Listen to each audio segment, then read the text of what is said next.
Now, the situation has gotten significantly better in the international framework because we have Putin reelected. Now, as I said on Russia Today, it was about 9 p.m.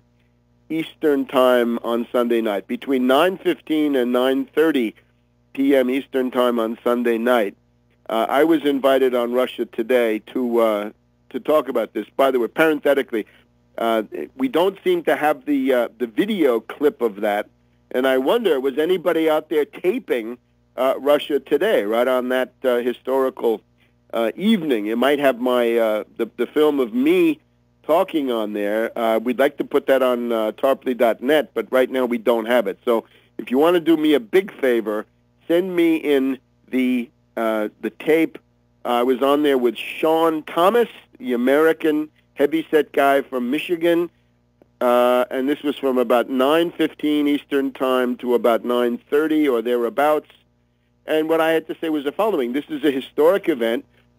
It's up there with Franklin D. Roosevelt being elected to a third term in 1940, which spelled the demise of Hitlerism and fascism in the world. It was comparable to de Gaulle coming back to power in France in 1958 after wilderness years. And it means that we now have a concrete perspective for getting away from the looming war in the Middle East, right? So we have the internal U.S. approach, and then we have this the Putin approach. The results for Putin, 64%, 64%, show that what the Russians were voting against back in December was precisely Medvedev, the appeasement, the weakness, the hamburger diplomacy groveling, the Silicon Valley propitiation of exploiters and rip-off artists like Gates and Jobs by Medvedev, right? His gaga pro-American naive stupidity. This was rejected by the average Russian. They don't like it, and they're right not to like it. So instead, we have Putin, who is a much tougher customer in that regard. The impotence of the white-orange forces is clear. These people like Navalny, the darling of the Washington Post, right? The anti-corruption fighter who talks like Hitler or Mussolini, if you want. We don't like the national Bolshevik, i.e., fascist Limonov and his sidekick Kasparov. We don't like the right-wing reactionary rip-off artist Nemtsov. Used to be a great practitioner of IMF shock therapy. We're not interested in election coalitions that support the oligarchs, right? Khodorkovsky and so forth. So this entire crew goes nowhere. They couldn't get anything going, no matter what they did. And of course, they're all in the order of being foreign agents, right? When you get Yale, Harvard, Cambridge, National Endowment for Democracy backing these things up, when you've got Maria Gaidar, the daughter of the big IMF shock therapy prime minister, that's Navalny. So forget these people. That's going nowhere. Condoleezza Rice today in the Washington Post. The sour grapes are just overwhelming.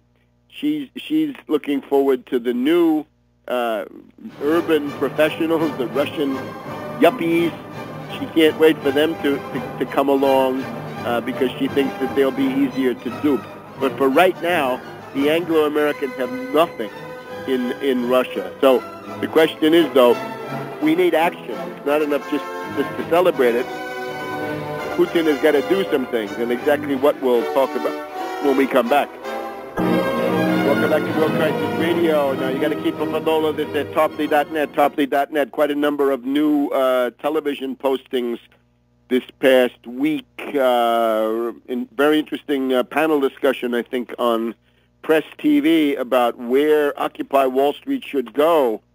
The main point being dump David Graeber that we heard about last week from Eric Draitser. Get rid of these anarchists. Dump the anarchist leadership.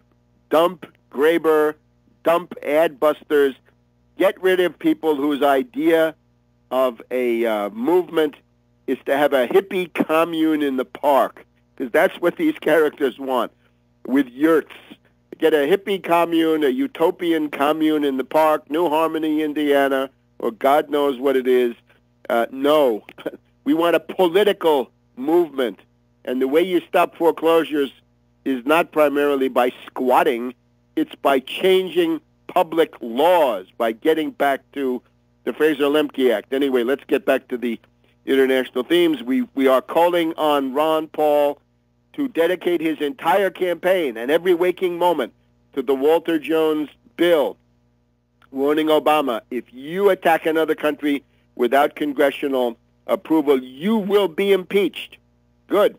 That's good. Again, it doesn't solve anything. If he goes to the Congress, he'll probably get all the approval he wants, but at least it puts a crowbar in the wheels of imperialism or something like that.